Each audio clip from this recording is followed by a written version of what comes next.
Hey guys, JMMREVIEW here. It's coming up to the end of the year, so I thought I would do another recap video and sort of show the best games that I've played this year.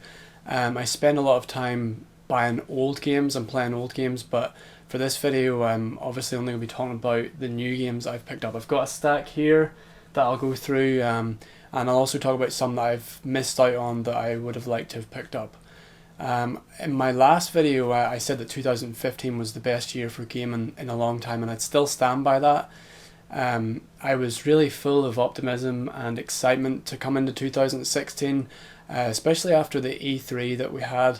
There was lots of games that I was looking forward to, but to start off the year that optimism was pretty well crushed by the death of David Bowie. There have literally been too many celebrity deaths in 2016 for me to list, but Bowie's death probably hit me the hardest. I've been a huge fan of Bowie since I was a kid. I think I was probably between like 8 and 10, and I first seen the film The Labyrinth, which is this one right here. I don't know if you've seen this or not, but I seen it around Christmas time when I was a kid, and I kind of make a point of watching it every Christmas now. It's not like a Christmas film or anything, but from a very young age I really liked Bowie because of this film, because of the soundtrack from the film as well. Like, it's a really good soundtrack, and I think as a child, shortly after watching this, like with my pocket money, I went out and bought the best of Bowie. It's pretty much this, except it was actually on tape, and I think it was just like, okay, CDs existed whenever I was a child. I'm not that old, but I think it was just cheaper for me to buy it on tape, so I had this little like Walkman thing, so I'd sit and play all his music on it. So I was just a huge fan of Bowie, and it was really sad. Actually, like this is I got like a digital version of this, but I've kept this wrapped. I haven't opened it because I've just been listening to this, and I bought this like I think I pre-ordered it, and then I got it, and I was listening to it for a few days, and then I heard he died, and it was just a really sad start to the year. And you might be wondering, like, why am I talking about David Bowie? And it's like, this is a gaming video, I'm talking about games. He actually was in a game called The Nomad Soul, and I got this. This is my original copy. I probably got this again when I was maybe about 11, or whenever it came out, probably on PC. But my PC was never good enough to run it. It would run really slowly and stuff. And so eventually I got a copy on the Dreamcast, and that's where I like played it to death. Like, I really liked it, mostly because Bowie was in it, but it was also a really good game.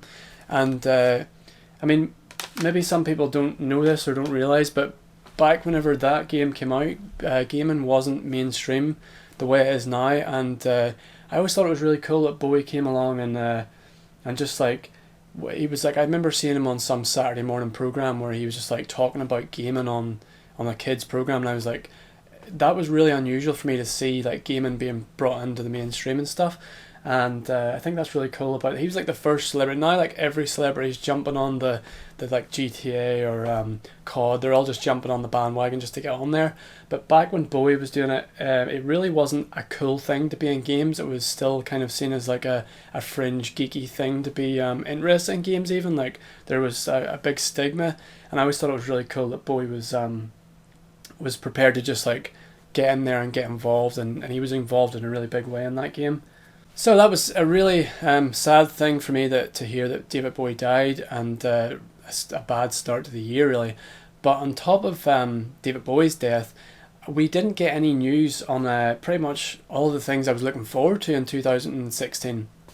To start where I left off in my last video, I was looking forward to Resident Evil 2 remake, and I still don't know. I don't have any more information on that I did when I made that video exactly a year ago. So that's concerning for a start. And I've also heard that there were some rumours that it might not be a fixed camera angle. It could even be like third person over the shoulder or something like that. I mean, that's really concerning for me. And just to not hear any news about it's concerning. I just hope that they're still on track with it and it's still going to be a survival horror. Shenmue 3, I still don't really know any more news about that. It might take quite a long time for that to come out, or I was sort of hoping that would be out this year. And then Final Fantasy Remake, the direction it's going in, the fact that it's episodic and the fact that it's not turn-based and it's all action stuff, that doesn't interest me anymore. I wanted that game to be a turn-based game, and it looks like it's not going to be. So I might make a separate video about that altogether. So what games did I actually get? So the first game I got was right around January, the Resident Evil Origins collection. I already had the remake of 1, but this has 0 on it as well. And really, like, this was a great start in terms of gaming. This was a great start. This is one of my favorite pickups of because it wasn't actually too expensive, and it's nice to have it on a physical disc as well. So so yeah, that was definitely a good pickup. I did plan on making. I recorded like tons of footage of Resident Evil 0, and I planned to make a video on that, but I just didn't actually get time to do that. But I still got all the footage, and maybe I'll do something with it at some point. It's just nice to have that on a disc.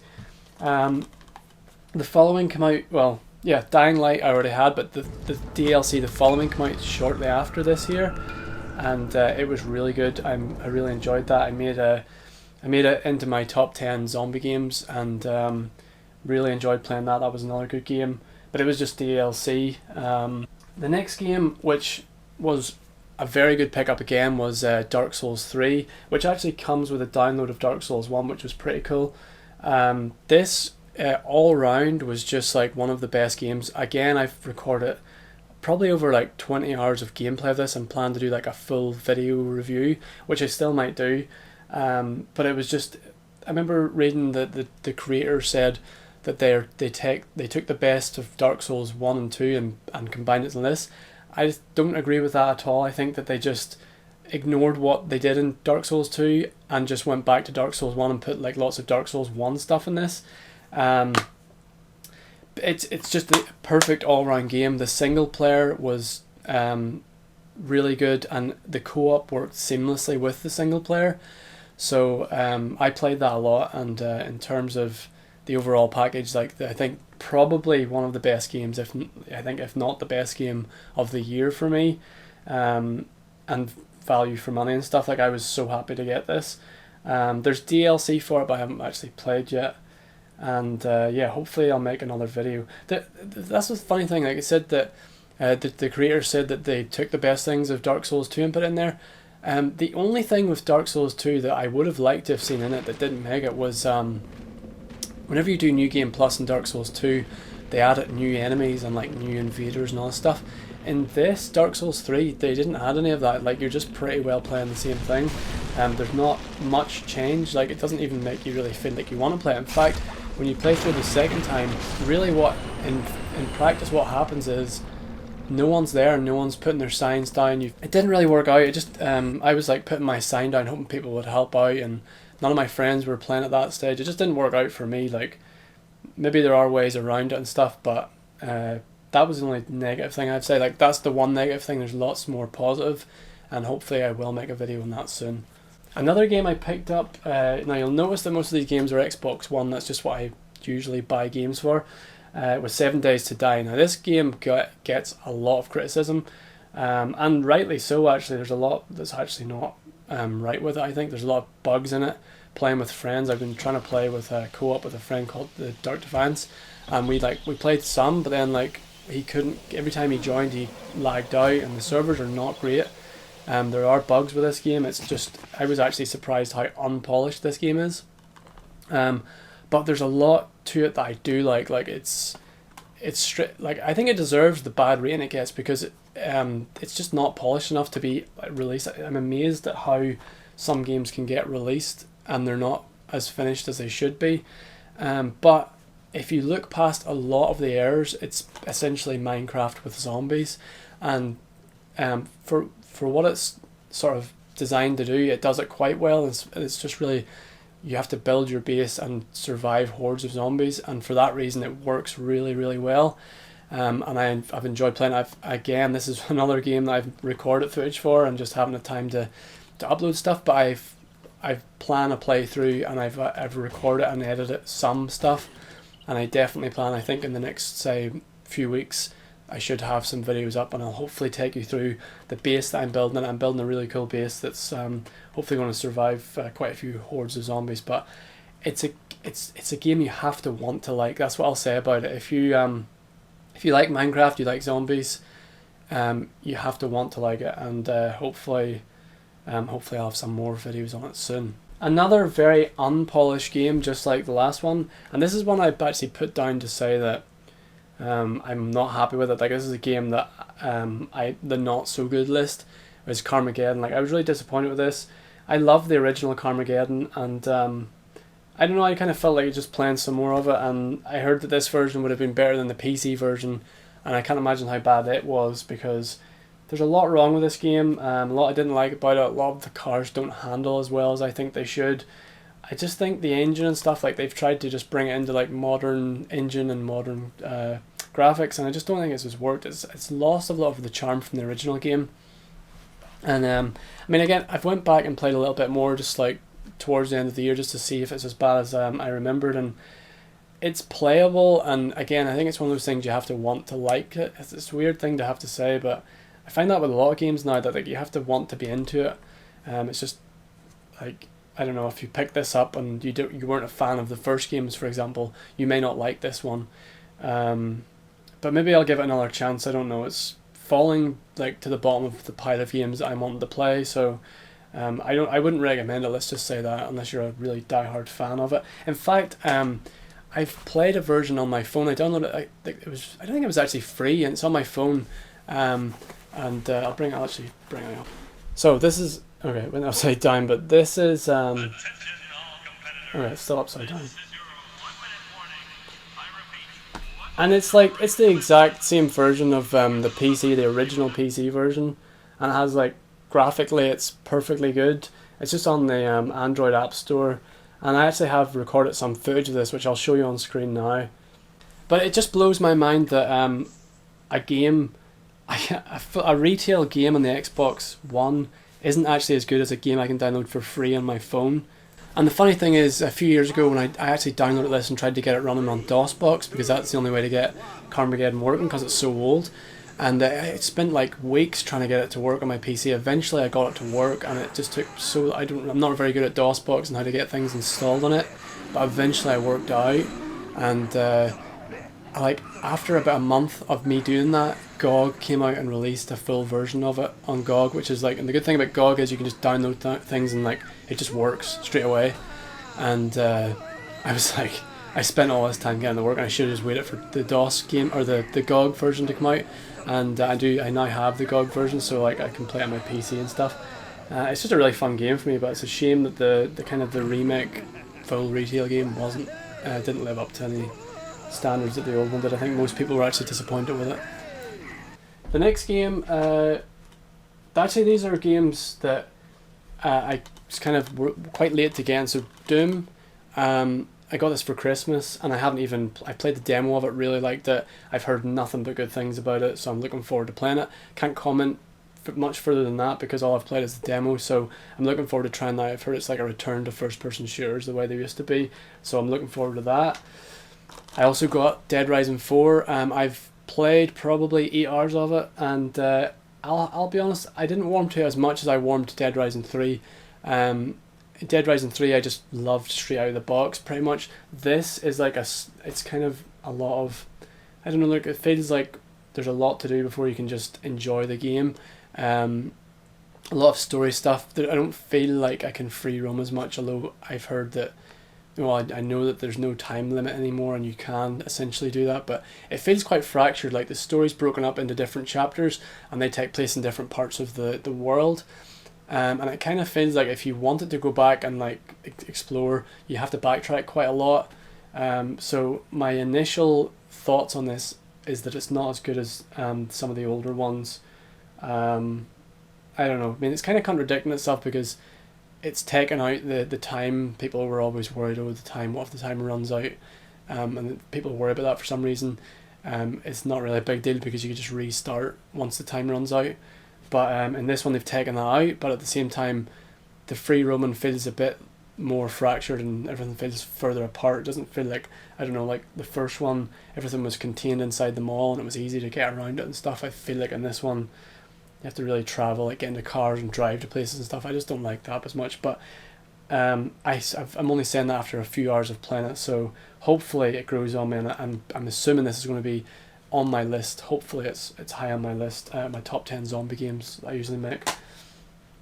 The last Xbox game that I've literally just got, it's still in the shrink wrap. I just ordered this because it was on like a New Year's Day sale type thing. Is Worms. I don't know. I got into playing games on my phone, and I downloaded Worms, and I just find this. I've always loved the Worms games as far back as when it was on the PC, but I've also been playing it on like the Xbox Live Arcade has a couple of cool versions, and even the 360 had some cool versions. Like just I've got like a collection. I can't remember. There's a 3D version of it, which is not as good as Hogs of War, which is a really cool game if you remember that. But I think this case is actually really cool. I don't know if you can pick it up on this, but it's like it's really 3D, like three-dimensional, and there's a lot of depth of field there. And if you're quite keen, you can spot right up there is Joanna Dark from Perfect Dark. So she's in it. There's like lots of Payday people are in it. I know there's a list somewhere actually. I'll see. Oh yeah, ukulele. I don't know if you spotted that. That's pretty cool. Like the little character from Ukulele's in it, which pretty much means that character has been in a game before Ukulele has been released. So this is the first game that it's in.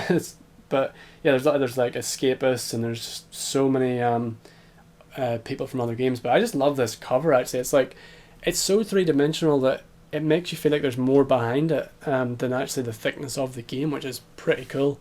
So I just think that's a really cool game, and there's a huge list of characters from other games that's made it into it, which I also think is cool.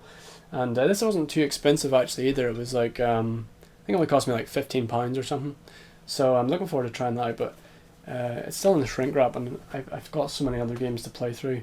So games I missed out on. I wanted to pick up, well, subconsciously anyway, like games that I'm aware of that I missed out on. So obviously I've missed out on tons of games I just don't even know existed, and I can't do anything about that. But the games that I was going to buy, but I just like time and money and stuff just didn't allow me.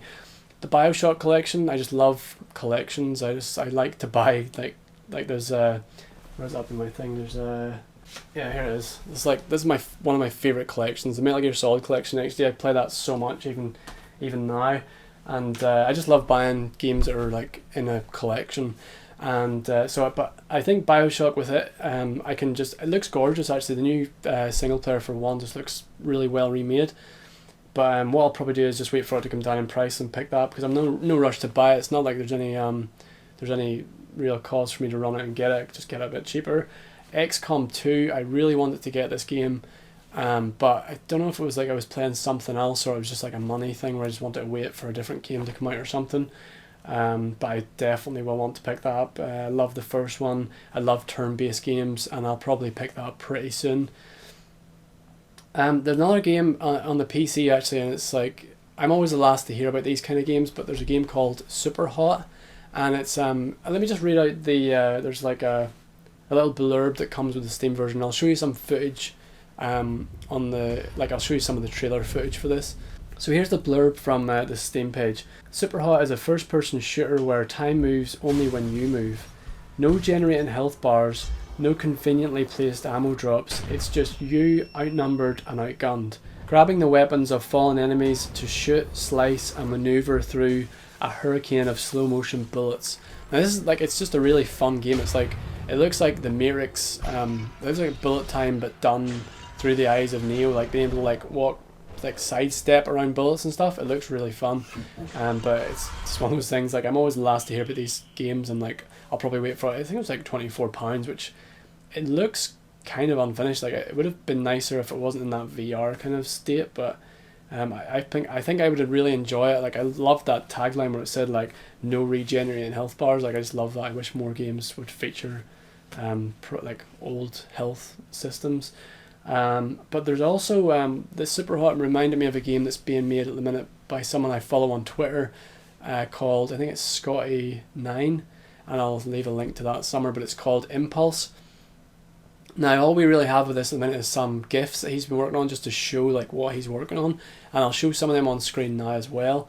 It basically looks like the Portal, but like of the first person shooters. Like again, it's set in that kind of VR world that Super Hot's set in, but I think it's more applicable. I think I like the look of it more than I like Super Hot for some reason. I think it works better, And I think it's partly because I love the Metal Gear Solid 2 VR missions, and I just love that kind of world. And then Portal as well, it's like in that kind of, you're in like a virtual world, and I think it works. It strips everything back to nothing but gameplay, and that's what I really like.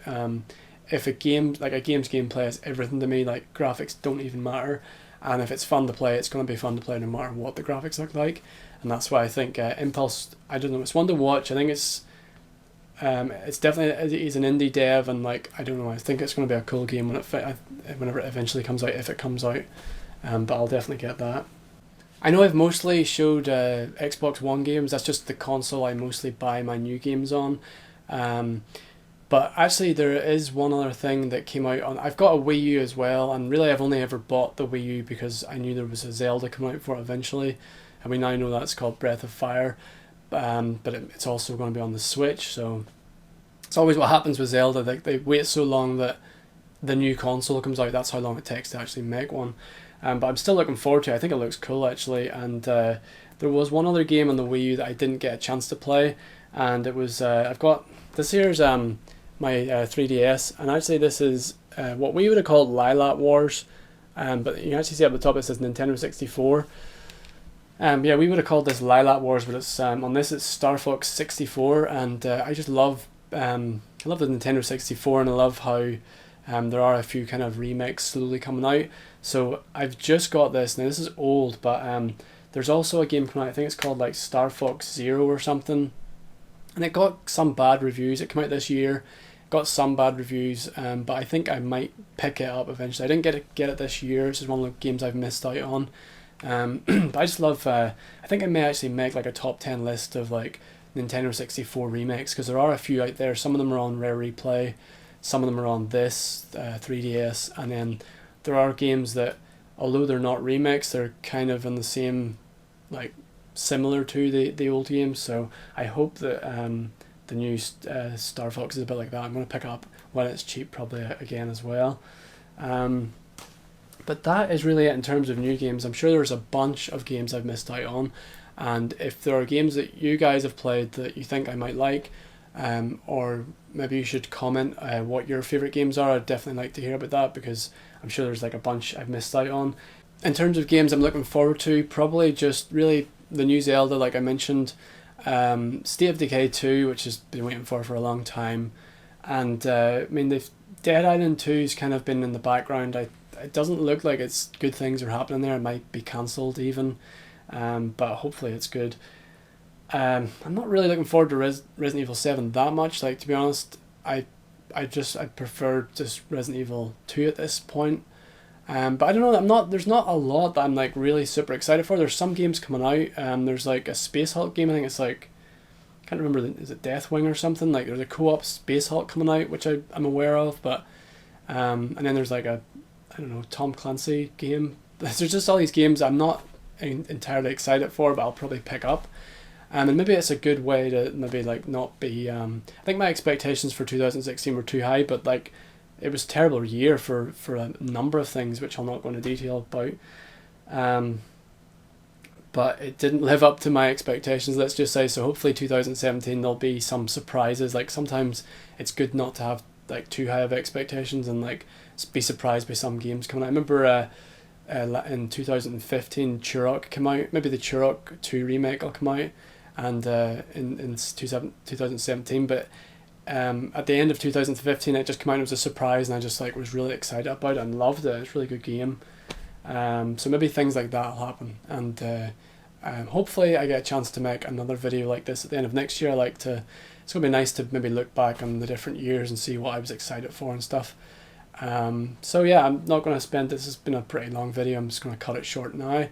And I'm sure there's a bunch of games I didn't mention in this video, and hopefully you guys can let me know some games I may have missed this year. I always like to read what other people have been playing. So yeah, thanks for watching this video, and hopefully I'll have some new videos up very soon.